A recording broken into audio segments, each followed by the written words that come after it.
Bueno,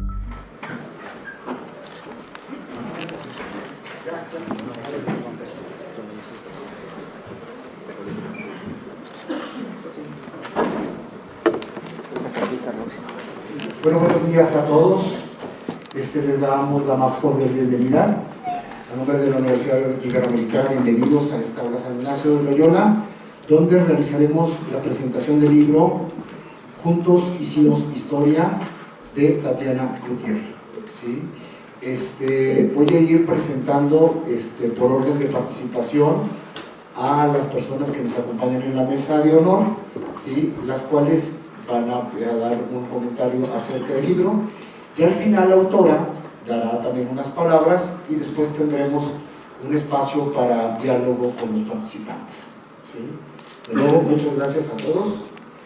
Voy a dar primero la palabra al rector, al maestro David Fernández Dávalos. Se lo voy a volver a presentar, que tal vez ustedes muchos lo conocen, pero el maestro David Fernández Dávalos es licenciado en Filosofía y Ciencias Sociales por el Instituto Libre de Filosofía y el Instituto Tecnológico y de Estudios Superiores, el ITESO de Guadalajara. Licenciado en Teología por el Colegio de Estudios Teológicos de la Ciudad de México.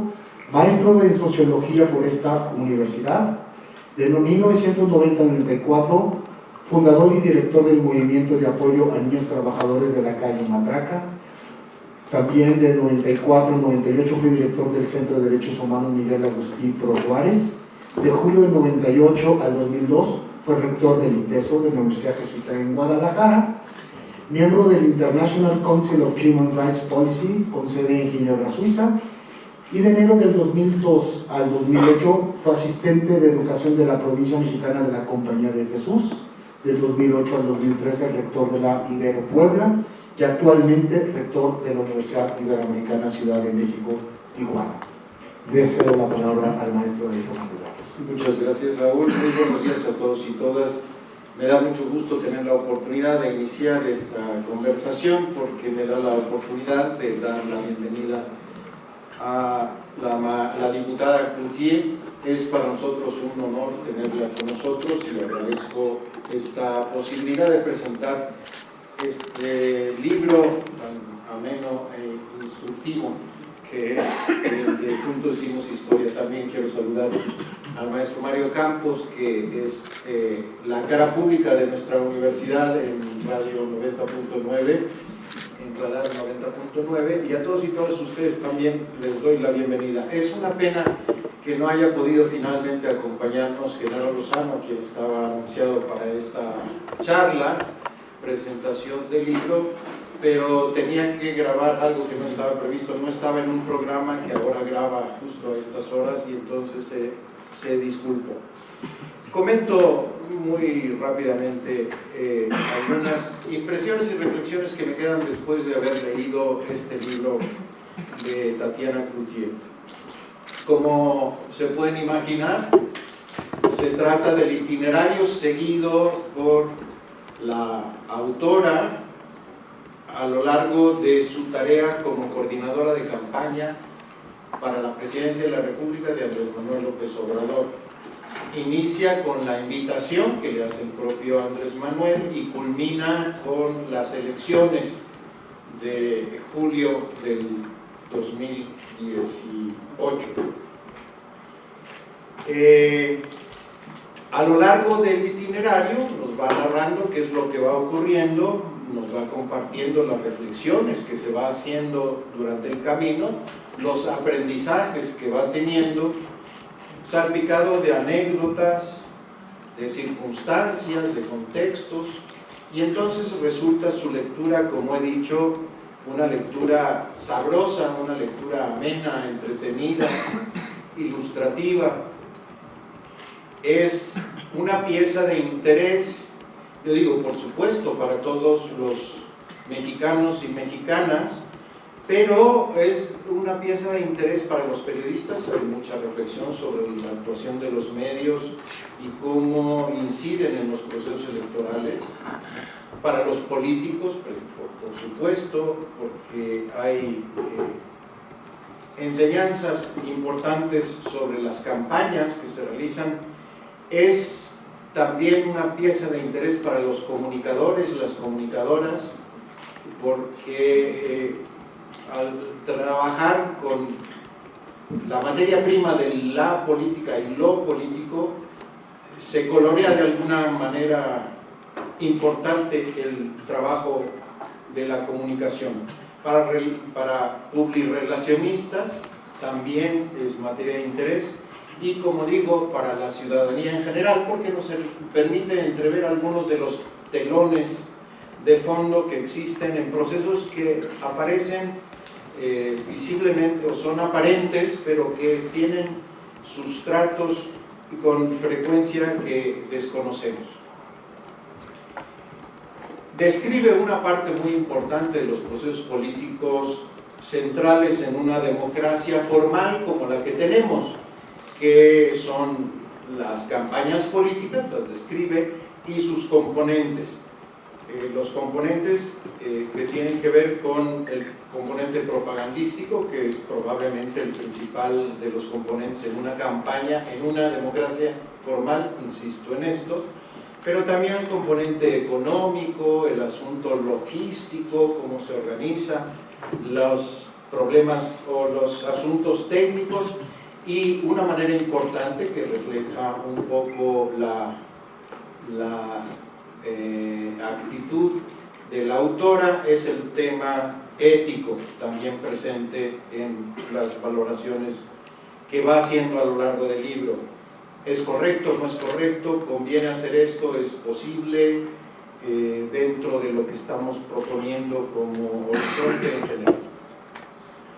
A riesgo de lastimar la sensibilidad de Tatiana y su sencillez, la verdad es que yo descubro a la lectura una mujer valiente, una mujer decidida, que es muy clara en su pensamiento, la vamos a escuchar en unos momentos más, que es generosa, pone su tiempo y el tiempo de atención a su familia, lo sacrifica en favor de algo que cree que es importante. Una mujer llena de dilemas, ¿sí?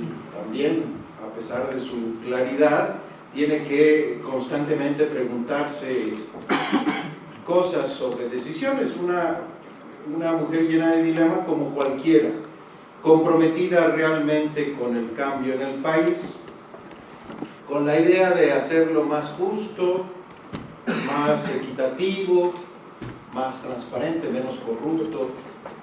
Eso se deja leer entre líneas y explícitamente en el texto. Es también un alegato en contra de la clase política tradicional de nuestro país, la clase política solemne, corrupta, inflada. Bueno, constantemente Tatiana está proponiendo algo distinto por contraste con esta clase política. También es un alegato en contra de los medios de comunicación que tienen agenda política previa, es decir, que están comprometidos con grupos de poder determinados en el país y que entonces van trabajando no desde el interés de sus públicos, sino desde el interés de sus patrocinadores o compromisos.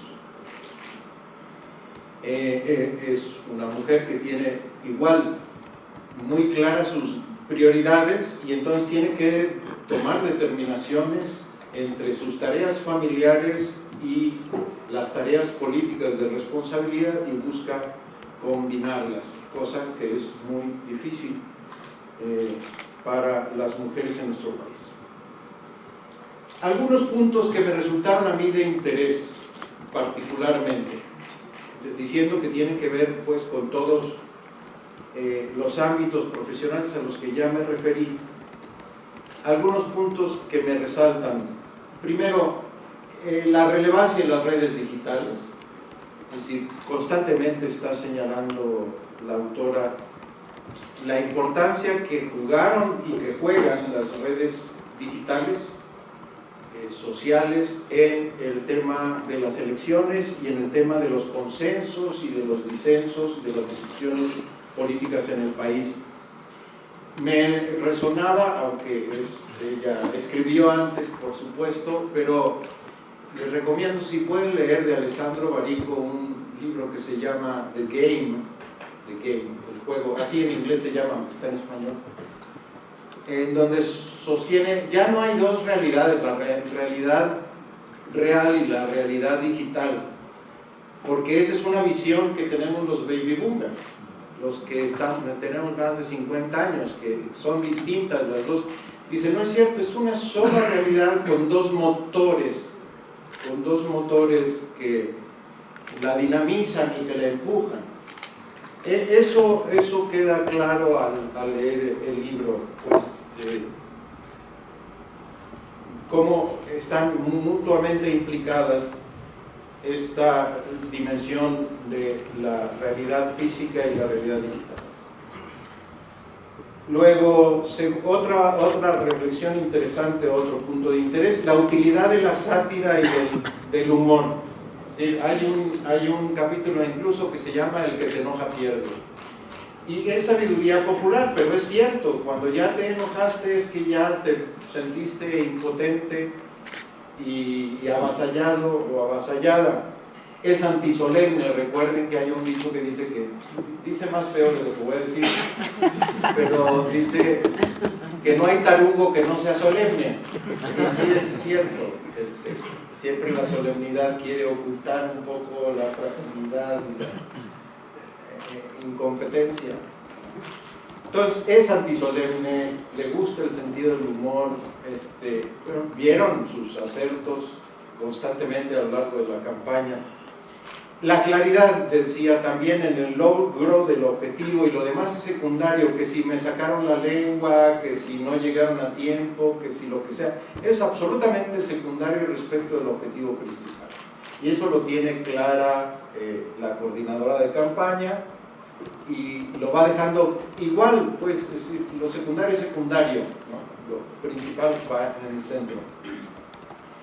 Otro punto de interés es que deja claro, es esto que nos preocupa, el clasismo y el racismo de la oposición de derecha en nuestro país, que muchas veces sin argumentos, simplemente por un sentido de clase,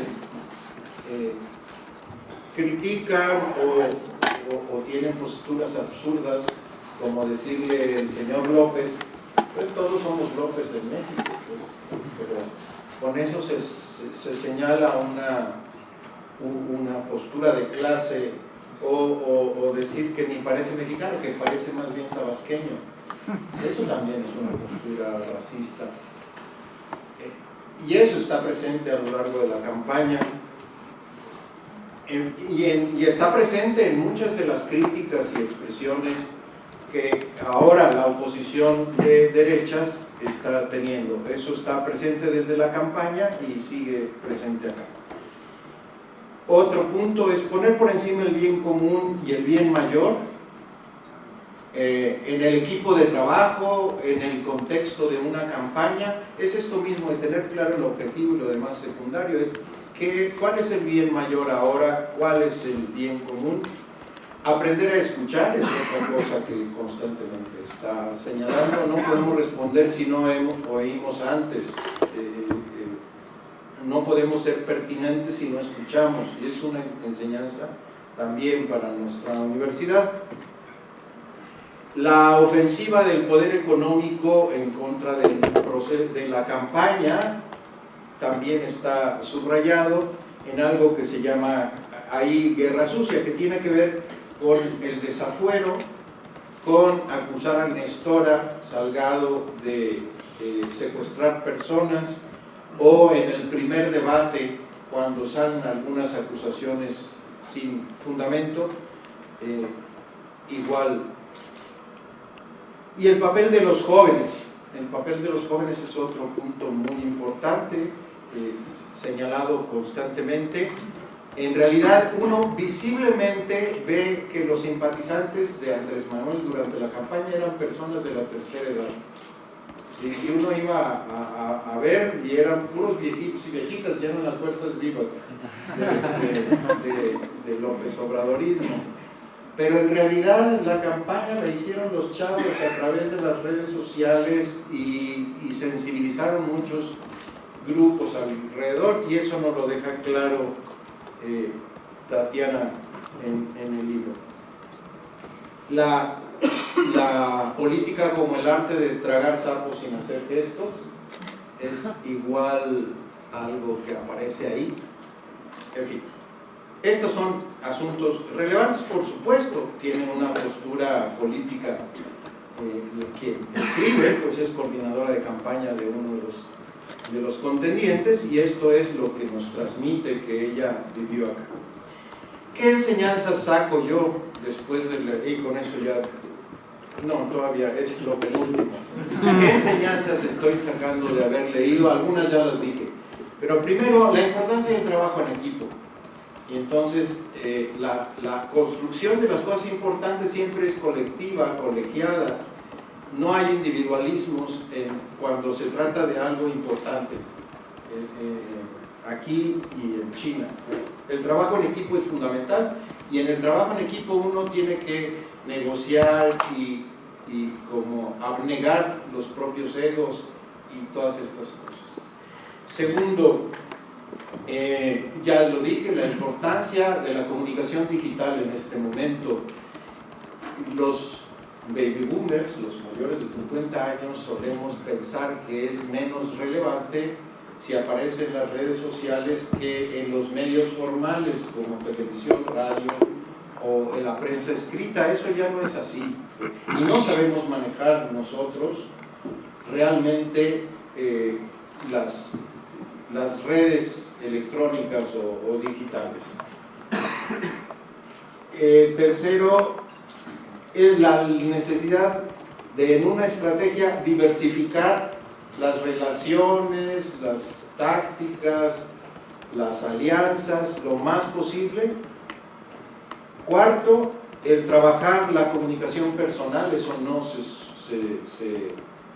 sustituye con nada. Hay que ir pie a tierra, trabajando cara a cara con la gente.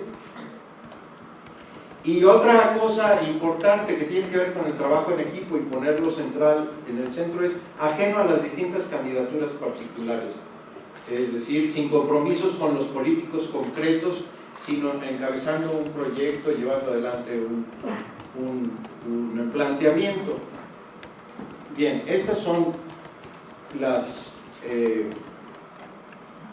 enseñanzas. Ahora, una reflexión, y con esto sí ya termino. A mí me preocupa mucho el que de un proceso optimista, generoso, alegre, ahora a pocos años, no que poco, a pocos meses, nos encontramos con un momento difícil en el país, más bien desesperanzado, conflictivo, polarizado, que es responsabilidad de todos los actores, de todos y todas. No de uno en particular o de unos en particular. Y entonces, frente a esto, me parece que la universidad no puede ser ajena, que conservando, como he querido y he llamado a la universidad a mantener nuestra mirada sobre la actual administración y sobre todas las administraciones locales, estatales, federales, una mirada crítica y propositiva, como una vocación original de la universidad, por supuesto. Me parece que en un momento de polarización y de rijosidad como tenemos ahora, tendríamos que ser un espacio de altura para promover los diálogos y la construcción colectiva. Es decir, espacios no neutrales, pero sí rigurosos para abordar los temas más conflictivos en el país. Me parece que eso tiene que ser una tarea de nuestra universidad hoy, y estamos trabajando para poder ofrecer la posibilidad de discutir los temas más, perdón por la redundancia, más altamente polarizantes hoy en el país, que los pudiéramos discutir aquí con altura de miras, con rigor académico, con los argumentos más allá de las filiaciones afectivas, sino con datos concretos, con una perspectiva crítica desde el proyecto de un país incluyente, plural, un país generoso, más justo, más democrático, en paz, que es lo que nos ha animado como universidad desde nuestra fundación y que esperamos que nos continúe animando. Quiero poner, aprovechando la presencia de la maestra Tatiana aquí, a disposición de las distintas fuerzas políticas de la universidad para que se escuchen, para que se discuta, pero efectivamente sin haciendo de lado estas desviaciones de carácter afectivo, racistas o clasistas que muchas veces nos empañan la vida. Pues yo agradezco a la diputada Cloutier que haya escrito el libro, nos haya compartido todas estas cosas. Yo recomiendo ampliamente la lectura, independientemente de la ideología de cada cual. Me parece que es aleccionador y es divertido. Es divertido. Muchas gracias. Gracias.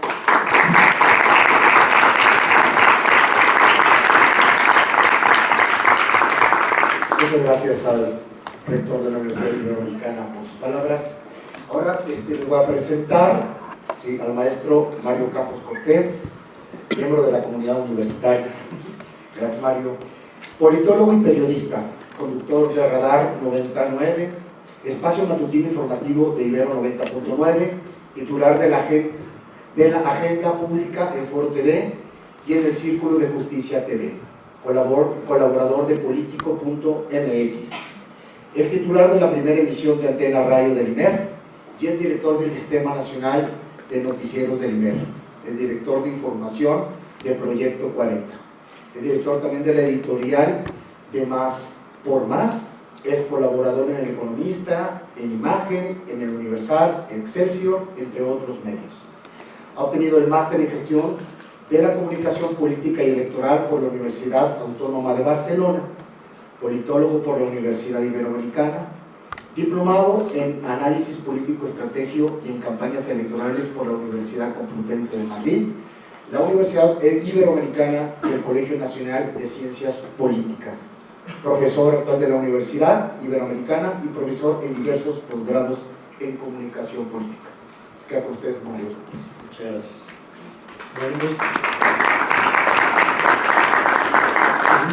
Muy buenos días a todas y a todos. Gracias por estar aquí, por la oportunidad de comentar el libro. Seré breve, o trataré de ser breve, porque queremos escuchar a la diputada, pero déjenme compartirles las 4 lecturas, digamos, o dimensiones que yo destaco del libro. La primera es que es un relato en primera persona.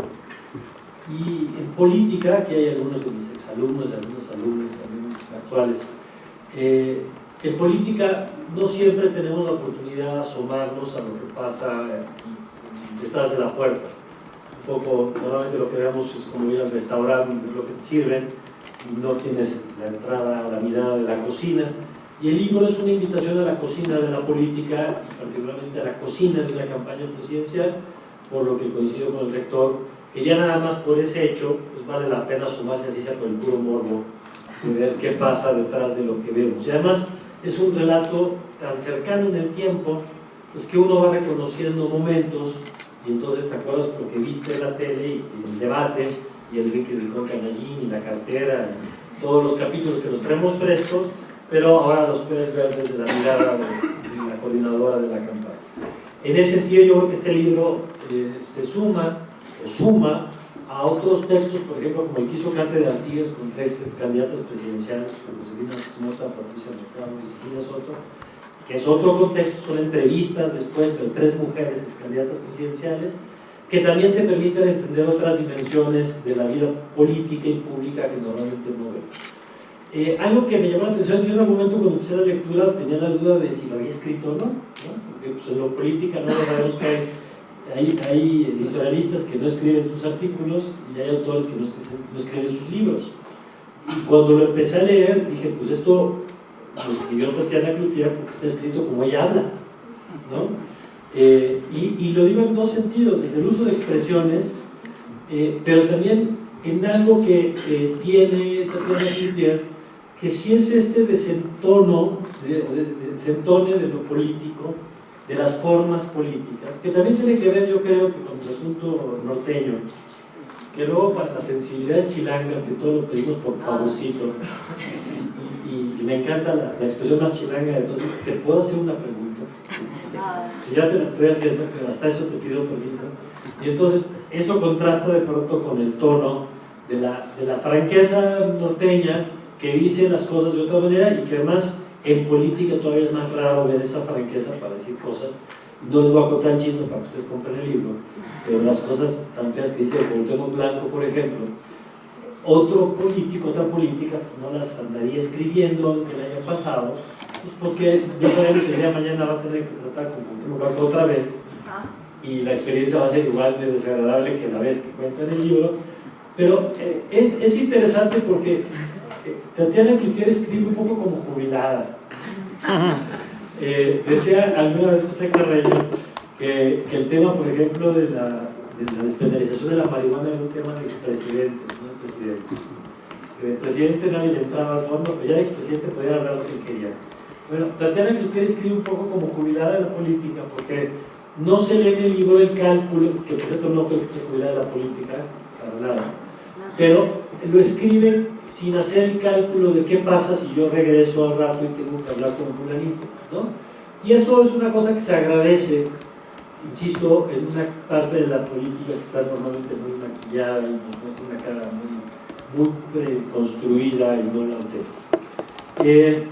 Hay otra parte del relato personal que me gusta, que es el asunto de la familia Cloutier, y me gusta primero porque aunque yo tenía 13 años en el 88, cuando fue la campaña del Bajío, pues yo por ejemplo estudié ciencias políticas, porque ya me gustaba la política, y la apellido Cloutier pues, dice mucho en México, sobre todo para mucha gente, ¿no? Y es interesante ver cómo lidiaban pues, con la diferencia política dentro de la familia, e incluso la diferencia política dentro del entorno personal, de los amigos, de los vecinos, del club.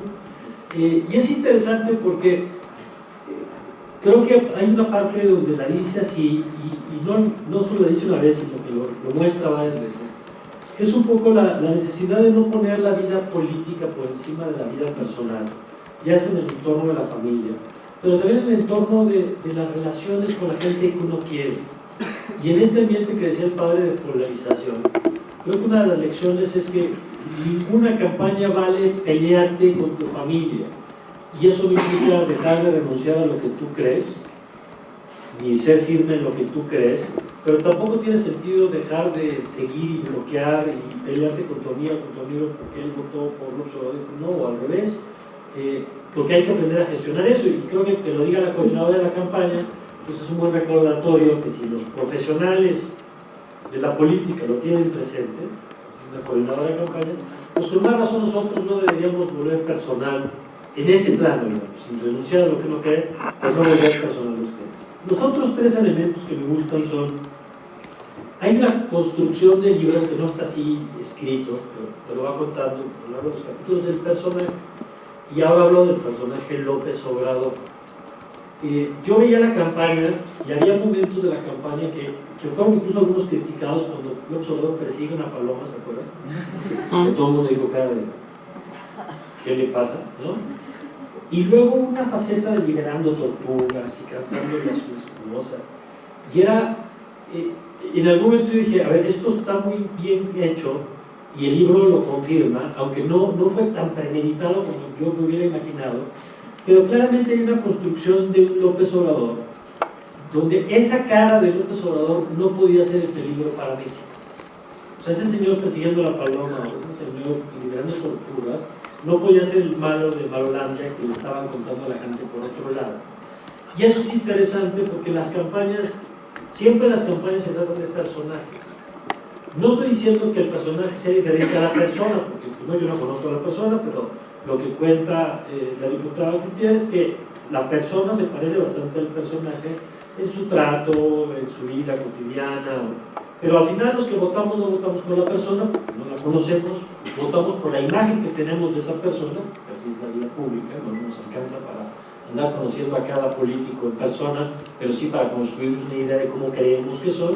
Y es interesante cómo se fue construyendo esta narrativa de López Obrador, e incluso en algún momento Santiago Pablo nos dice, tienes que hablar como un sabio.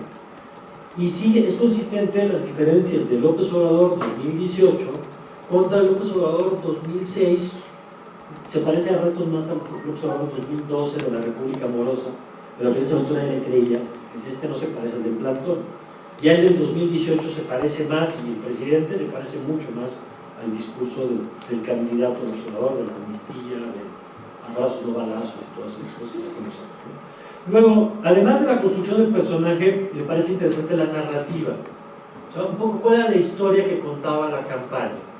Y aunque, digamos, es interesante que el libro, aunque la idea de cambio está obviamente presente, cambio, sobre todo en este asunto de la relación del poder con la gente, hay una parte de la narrativa que me parece muy interesante, que es la idea de la alegría. Algo que hizo muy bien la campaña y que en el libro nos va contando un poco cómo fue cómo ir sumando sectores. Entonces te cuenta, por ejemplo, lo que se vivió en el TEC de Monterrey cuando fue López Obrador, entonces salió muy bien del auditorio con el presidente, o cuando había esta idea de que los empresarios no lo apoyaban, entonces logran sumar a algunos empresarios a que salgan a decir nosotros sí estamos con López Obrador. O sea, cómo fueron construyendo esta idea de diversos sectores sumándose justamente a partir de las redes sociales para contar esta historia de movimiento, de idea de ya ganamos, que es curioso porque ya sea al final del libro, a mí me sorprende cuando la autora dice, pues decían las encuestas 20 puntos, pero yo pensaba 12 y a lo mejor nos quitaban 7 y nos quedaban 5. Yo pensaría que estaban mucho más optimistas, pero creo que también es un poco el sello de la casa. La autora es un poco desconfiada en el sentido de ver cómo iba a jugar el actor, cómo se iba a comportar el día de la elección. Y el cuarto elemento, digamos, el primero es el relato personal, el personaje, la narrativa, y el cuarto elemento que sí ese sí es el índice, digamos, en la crónica de la campaña, ¿no? Entonces, los preparativos antes de los debates, la entrevista en tercer grado, la entrevista en Milenio, el choque con los empresarios en algún momento con el tema del aeropuerto. Hay una crónica, digamos, de cómo se fue desarrollando la campaña, que también es interesante como memoria del proceso electoral. Insisto, ahorita lo tenemos muy fresco, pero este libro en unos años pues podrás voltear a verlo como para decir qué pasó en esa elección y cuáles fueron algunos momentos. Yo quiero concluir simplemente con algunos 4 preocupaciones que el libro va retratando, pero que el libro además se escribe en un momento diferente del que estamos viviendo ahora. Un poco esto que hacía el padre también, que es entre el libro y lo que ha pasado el día de hoy, lo que estamos viviendo el día de hoy. Yo pongo 4 elementos de los que, si hay oportunidad, me gustaría escuchar después la opinión de la diputada. Uno es el movimiento en torno a López Obrador. Yo entrevistaba a un académico ayer y le preguntaba qué pasaba con Morena y estas disputas que se están dando hasta con la cubeta, ¿no? Y usó una metáfora que me gustó, me dice, es que Morena es como ese planeta que es puro gas y no termina de consolidarse. Y cuando uno va viendo el libro, pues en realidad el movimiento en torno a López Obrador es un movimiento, no es un partido, no es una institución. Y creo que una de las cosas que hoy están viviendo es cómo conciliar esas cosas, ¿no? Cómo articular ese conjunto de actores que tenían un proyecto común que era el triunfo de López Obrador, pero que no necesariamente tienen visiones similares. Yo alguna vez dije que había más López Obrador que Barbies, ¿no? Que porque había un López Obrador conservador, y entonces decía, vamos a una consulta el tema del matrimonio igualitario, pero luego había un López Obrador más liberal que decía, vamos a los derechos adquiridos no se revisan, y luego sí decía, vamos a respetar los contratos de Pemex, pero vamos a respetar las... Entonces, bueno, hay para cada gusto, ¿no? Tú compras el que te gusta. Que eso en términos de campaña pues es muy difícil de lograr, porque es muy fácil caer en contradicciones, pero es muy potente en campaña porque te permite sumar a gente que en otro momento no se sienta en la misma mesa. Ahora, eso en la campaña es muy bueno, en el gobierno es otro juego. Y entonces hoy vemos todavía con el tema de marihuana, con el tema de aborto, con el tema de... que vemos las tensiones en torno al movimiento, porque no sabemos todavía cuál va a ser, para dónde va a terminar jalando en algunos. Segundo factor, López Obrador es extraordinario en el plano de la comunicación y particularmente efectivo en el plano de lo simbólico. Y eso el libro lo retrata muy bien en muchas estampas. Es un libro también de estampas en ese sentido, porque fue una campaña de estampas. La foto del Jetta estacionada fuera del Palacio Nacional, que es poderosísima. La imagen tanta como la del Papa Francisco cuando está esperando para pagar la cuenta del hotel donde se hospedó el cónclave en el que sale Papa, ¿no? Son fotos que comunican mucho. El tema de los pinos, el tema del presidente de una sala de espera del aeropuerto. Es decir, el presidente tiene un poder de lo simbólico muy potente, lo entiende muy bien y lo usa muy bien. Pero una cosa es lo simbólico y otra es la gestión. Y yo creo que ahí se trabajó mucho en la parte de la comunicación y ahí el empaque es muy bueno, pero creo que el gobierno está batallando mucho en la gestión de la administración pública. Y el dato de hoy es crecimiento 0.0. Ahí sí podemos tener una discusión sobre la explicación de cómo llegamos ahí, pero hoy tenemos un 0.0. Y si volteamos al tema de la violencia, tenemos el mayor nivel de homicidios en la historia. Y otra vez podríamos discutir de dónde venimos, que si esto, cómo se heredó, la debilidad de las... Todo eso es cierto, ahí está y hay que discutirlo. Pero hoy tenemos el mayor número de homicidios en la historia del país, 11 meses después del inicio de este gobierno, y no hay indicios de que la historia vaya para tendencia diferente. Entonces, la tensión entre lo simbólico y la gestión creo que va a ser algo que vamos a ver cómo van resolviendo. Tercer elemento, el tema de la relación con el sector empresarial. Creo que en el libro lo retrata muy bien Tatiana Cloutier en diferentes momentos. Bueno, Tatiana Cloutier considera a Tatiana de la que estuvimos hablando, ¿no? Pero bueno,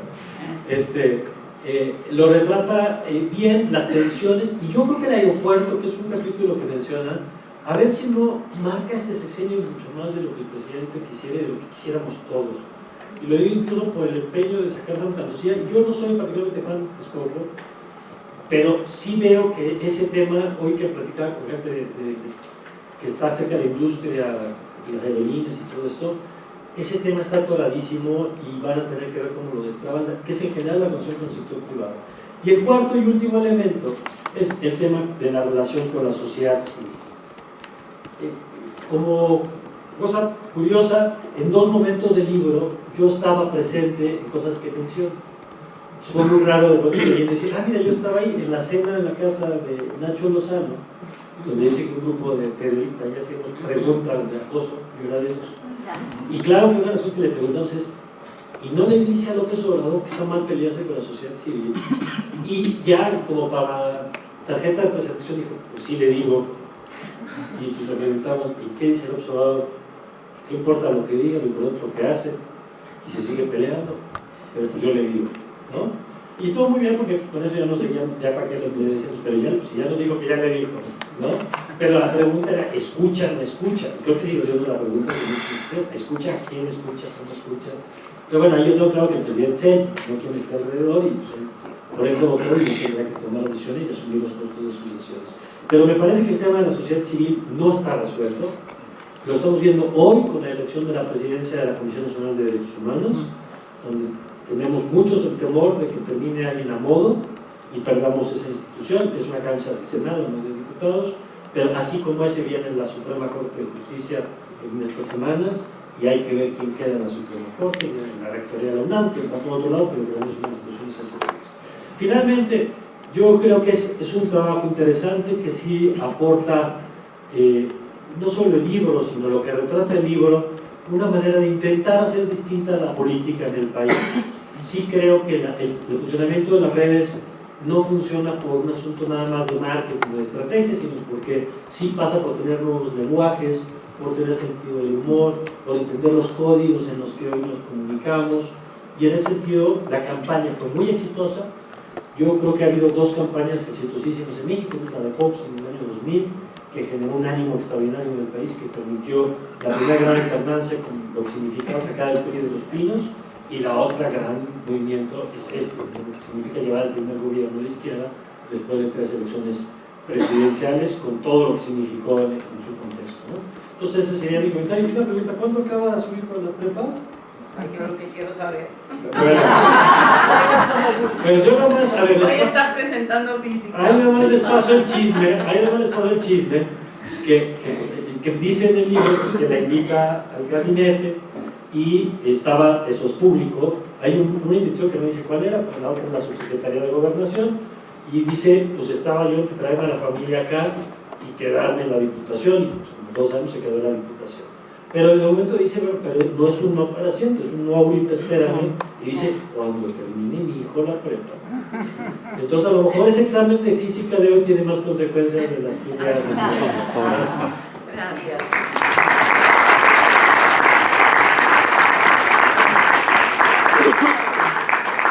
Gracias, Mario, por tu intervención.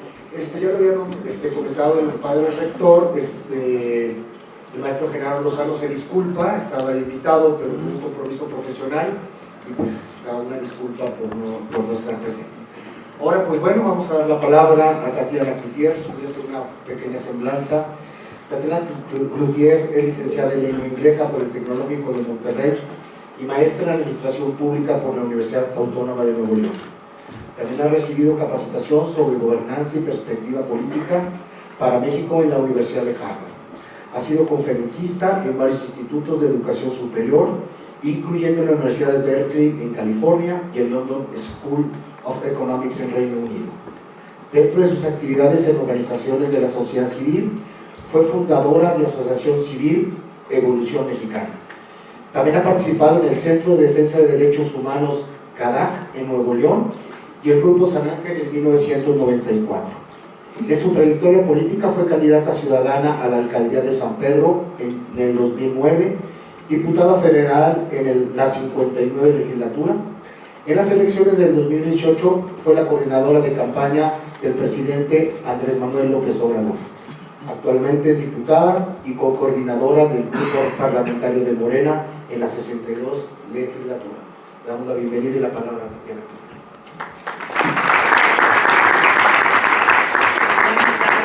Primero que nada, una disculpa enorme por haber llegado tarde, la otra, gracias por el espacio de compartir aquí. Y la verdad es que con estas de las preocupaciones que les quedan, no sé por dónde empiezo, pero voy a decirles varias cosas. Primero, no soy una profesional de la política, no soy una profesional tampoco de la comunicación, y entonces, ¿cómo surge este libro? Y a lo mejor esta parte que comentan los dos, de cómo se vuelve un libro como una narrativa muy ágil, muy rápida, muy yo, por llamarlo así. Es el libro, cuando me invitan a escribirlo, yo les decía, híjole, ¿a qué horas? Y en el ¿a qué horas? Me dijeron, es bien fácil, Tatiana, te vamos a grabar, y en esta grabación lo que vamos a hacer, dice, vamos transcribiendo y tú vas corrigiendo. Entonces nos dedicamos a eso. Hicimos periodos de grabación largos de 2, 3 horas, 4 horas, y avanzábamos, transcribían, me regresaban el texto a partir de un bosquejo que hicimos inicial, que es casi el 90% de lo que está en el índice, y le corregía yo, regresaba, y así lo fuimos armando. Entonces es un poco como esta narrativa que uno puede tener, que se va dando cuenta, parecería que estás platicando conmigo. Entonces esa es la parte como fue narrado, escrito, y como lo fuimos sacando adelante. La otra parte es que yo digo que la campaña es como la vida ya, y como las redes y como la vida real, estamos cambiando, o sea, todo el tiempo hay una dinámica propiamente en la vida que se mueve con una velocidad tremenda. No sé por qué, yo esperaría que fuera menos, pero se mueve con una dinámica tremenda, y la campaña también fue un ente vivo que lo estuvimos ajustando con una rapidez tremenda por cómo se van moviendo las cosas en una campaña. Y la verdad es que creo que el gran acierto del hoy presidente Andrés Manuel candidato fue haber dicho, hijo, le voy a sacar a alguien de la vida normal, a un ciudadano común, a que venga a hacer este trabajo al frente de la campaña, y eso permitió romper con muchas de las cosas de las que el ciudadano común estamos hasta el gorro. Y entonces decimos, híjole, qué flojera acartonarte, qué flojera vivir. O sea, yo hubiera reprobado a lo mejor el 80% de los manuales que aquí nos hubiera dado Mario para hacer una campaña. Y recuerdo mucho, porque eso sí me marcó, al inicio de la campaña estuve en Washington hablando sobre las campañas políticas o sobre lo que vendría en términos de campaña política, Y siempre estuvo para mí un dilema y un dilema ético. Y se los ponía yo a ellos. Y la pregunta es, yo sigo sosteniendo que prefiero perder, y les decía, ¿es válido hacer una campaña armando a un producto, lo voy a poner producto, él le llama personaje, tan falso a la realidad, sabiendo tú que lo que vendes es un empaque que no trae lo que dice la caja que trae, con tal de ganar? Y yo discutía esto en Estados Unidos con los que van y promueven sus campañas políticas y se venden como los grandes promotores de la mercadotecnia política, y yo digo, pues yo no podría vender eso, ¿no? Entonces ese es mi comentario con el que inicio, porque para mí fue muy fácil, dado que creo en el proyecto, dado que creía en lo que está, y digo creía en ese momento porque era lo que íbamos a hacer, no porque haya dejado de creer, era muy fácil salir a decir, bueno, pues yo traigo en mi canastita, les digo, es como Caperucita Roja, ahí va a salir a vender sus, bueno, no los vendía, ¿verdad, Caperucita? Pero ahí llevas lo que vas a vender, y cuando uno no cree en eso, es imposible poder comunicarlo porque no crees en lo que estás comunicando, ¿no? Entonces, lo veíamos muy claramente, yo creo que con los coordinadores de las otras campañas era muy fácil, en un debate te dabas cuenta pues que no creían lo que estaban diciendo, estaban siguiendo el manual, ¿sí? Y yo les digo, cuando tú sigues un manual, a menos de que sea para tener un resultado distinto en términos de lo que quieres lograr, es imposible. La gente siente, la gente cree, la gente te huele. Esto es como el miedo, ¿no? El miedo se huele, yo digo que lo pendejo también, pero ¿sí? Y era muy evidente muchas de las cosas que ahí presentamos y se veían, ¿no? ¿Qué creo que fue la gran aportación o mensaje que se da y que yo lo valoro aquí en el libro? Es cómo la sociedad, por la vía pacífica y por la vía del voto, decidió cambiar el régimen.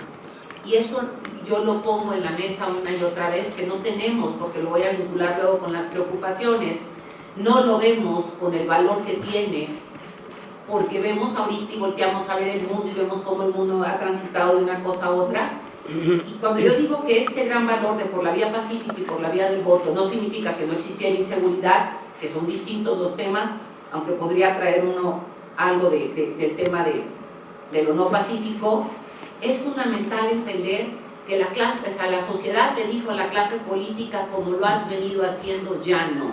Y es la última oportunidad que te estoy dando para que hagas las cosas distintas. Y yo creo que esto es valiosísimo y que tenemos que valorarlo quienes estamos dentro de la vida pública, porque si no entendemos ese mensaje, la cosa se complica muchísimo y sería entrar a las preocupaciones tanto de Mario como de el maestro David.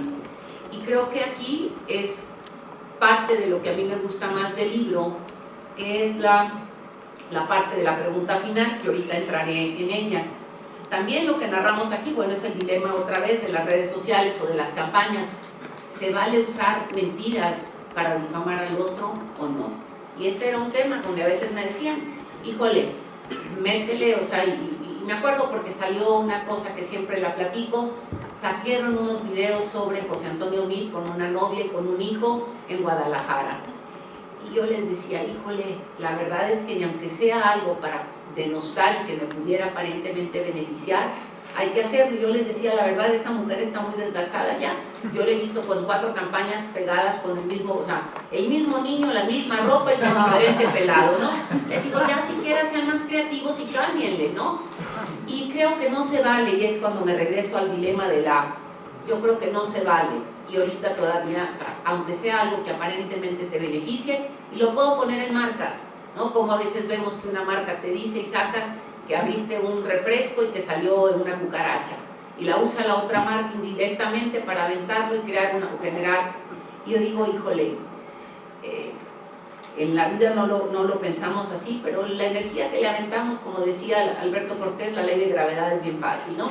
El que avienta para arriba se le cae, y que avientas, pues eso es yo les digo que es hasta un acto de conveniencia aventar cosas positivas porque se te van a regresar de esa manera.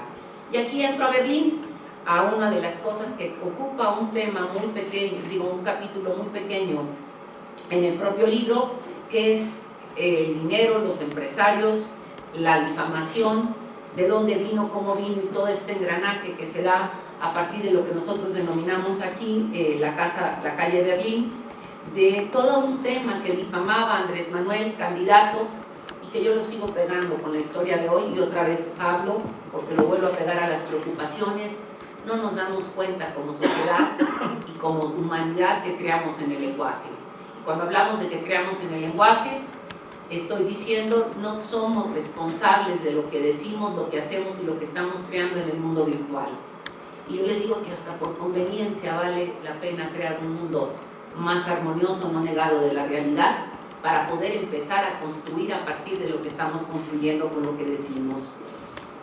Y si veo, yo digo que a la vida vine a romper paradigmas, pues a la campaña no podía venir a otra cosa, ¿verdad?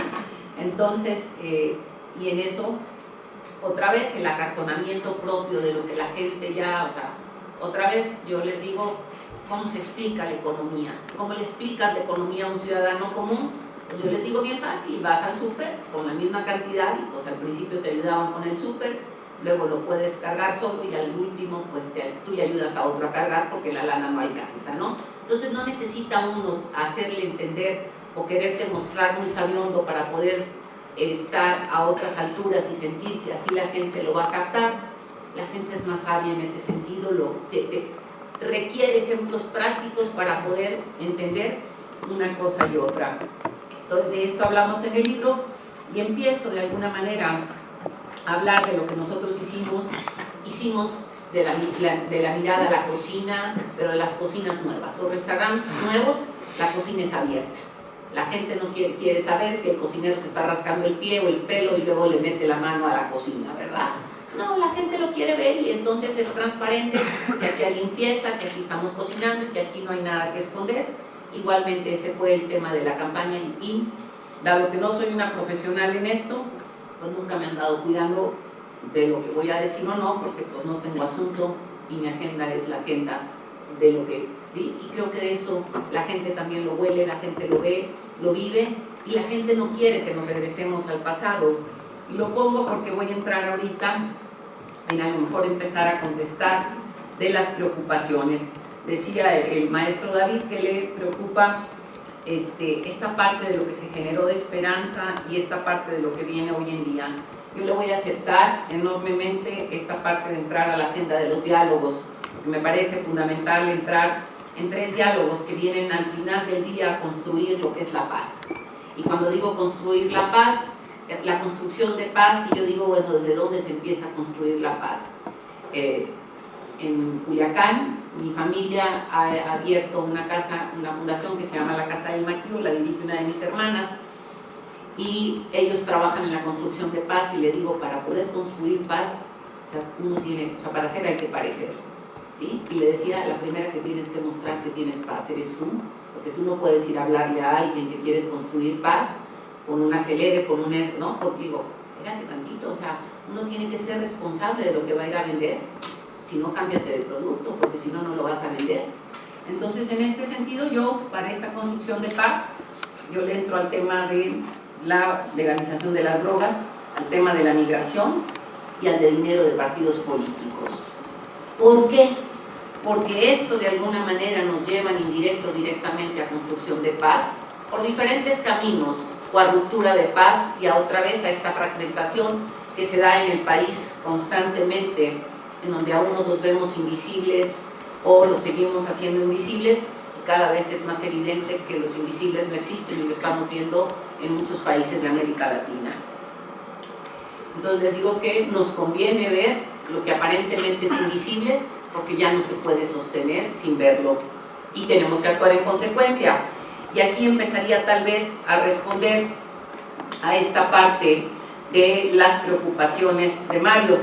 Si dices, híjole, ¿cómo le hacemos para, primero, yo creo que una campaña donde no generas energía, donde no generas esperanza, difícilmente te puede llevar a un triunfo, ¿sí? ¿Por qué? Porque la gente no quiere irse yo iba a decir al despeñadero, pues ya lo dije, ¿no? No se quiere ir al despeñadero y ni quiere acompañarte en él, ¿no? La gente quiere visualizar una posibilidad, y cuando uno crea una posibilidad, y yo digo que ya el reto es del nuevo gobierno, el gobierno ya está, ¿cómo traducir esto en que la gestión empiece a funcionar? Como decía el propio presidente, cómo echar a andar al elefante reumático. Y que el elefante reumático tiene dos problemas: los problemas propios que tiene que desatorar la propia administración, pero los problemas propios que tiene la carga de una burocracia, no aquí, esta burocracia es en todos lados, porque se presenta inclusive en las universidades, la inercia propia de cómo funcionamos. Les digo yo que el ser humano es tan acostumbrado a las costumbres, vaya la redundancia aquí, y quiere siempre seguir en lo familiar, que salirse de lo familiar es tan duro. Y en términos de la vida pública yo le llamo la norma, que le digo que habría que secuestrar a la norma un rato, ¿sí? Y guardarla un rato para poder desatorar muchas cosas, porque la norma no te permite avanzar, porque la norma dice, te dicen una y otra vez. El tema con el que me quedo con esta parte de las preocupaciones de Mario también, con lo del aeropuerto, vincular a la iniciativa privada solamente agarrada del aeropuerto me parece volverse o agarrar otra vez el tema de querer ver que la iniciativa privada solamente es una élite, y creo que aquí le respondería yo con lo que hicimos en campaña. La iniciativa privada es más grande que 20 empresarios, ¿no? Y esto no quiere decir que no haya un reto enorme ahorita que hacer con respecto al aeropuerto. Yo sí me quedo con el reto enorme que decimos que hacemos con la sociedad civil, ¿no? Ahí sí, cómo se involucra la sociedad civil, y creo que aquí hay como una disyuntiva en el propio lenguaje del presidente y de la sociedad civil, porque el presidente involucra a la gente, pero a la gente pueblo, pero no, esa no es sociedad civil y esa dice que no es. Entonces creo que tenemos un problema de dónde y capto esta parte de lo que hemos hablado de la sociedad civil organizada, pero tenemos una disyuntiva en el lenguaje para unos sentirse incluidos en uno y otros sentirse incluidos en otro, y va y se regresa otra vez a esta diferencia que hemos hablado de los 2 o 3 Méxicos o los 4 Méxicos, pero creo que sí son un gran reto que se tiene con la autoridad para ver cómo va a vincular a estos que los quiere vincular, pero los quiere vincular desarticulados, a veces parecería, ¿no? Y la última con la que termino para cerrar y poder darles a ustedes a las preguntas, yo les digo que a mí lo que más me gusta del libro, y que no lo tienen que comprar para ello, es la parte del trabajo cotidiano que hace la universidad, lo que hacen o han hecho históricamente en el mundo los jesuitas. Y tiene que ver con la pregunta que yo hago: ¿y tú cómo vas a seguir haciendo historia? Aquí nosotros narramos la historia de una campaña política en donde la parte maravillosa es que movilizamos a 30 millones de mexicanos que decidieron hacer algo para cambiar.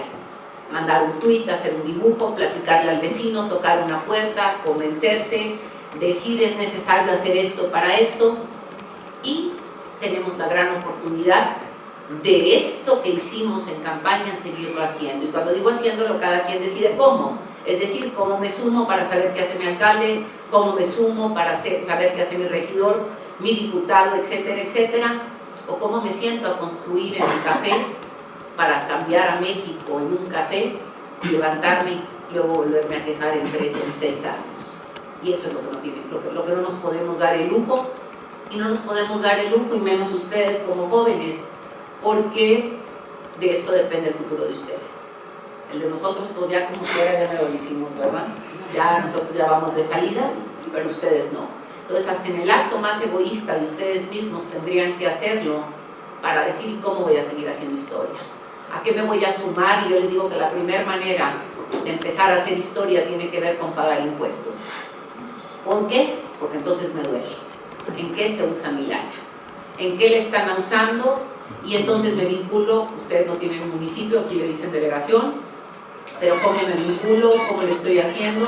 Ahorita veníamos para acá y le decía a Ceci, con quien venía en el carro, no es posible, caray, que sigan arreglando el jardín con el palo se me fue el nombre ahorita, con el chicote, cuando podrían tener, no sé, un tractor, donde podrían tener la máquina que corta más rápido, donde el vecino podría salir y simplemente con el tipo de jardines que se tienen, el vecino podría mandar a quien le corta su jardín a cortar el de enfrente. Pero somos tan ensimismados a veces que no vemos que lo que si le va bien al otro me va bien a mí, que si le duele al otro me puede doler a mí en futuro. Y necesitamos, esta es la gran parte que yo dejo siempre como, por eso me gusta el pretexto del libro, porque el libro me lleva a tú cómo vas a seguir haciendo historia. Y para mí esto sería en donde yo le retomo la preocupación propia, en donde yo los invito a seguir haciendo historia, involucrándonos en las tareas de lo que nos corresponde y encontrando soluciones, y soluciones que son, otra vez, piensa global, actúa local. La vida, la corrupción, las muertes y todo el desmadre que tenemos hoy en el país no llegó por un acto grande. Empezó porque uno empezó a dar mordida y le dijo al otro, no pasa nada, hazlo tú también. Porque uno falsificó una credencial para entrar a la disco y le dijo, anímate, no pasa nada. ¿Sí? Porque uno dijo, vamos a copiar, y resulta que el que copió es ahora el que te operó y te moriste. Muchas gracias.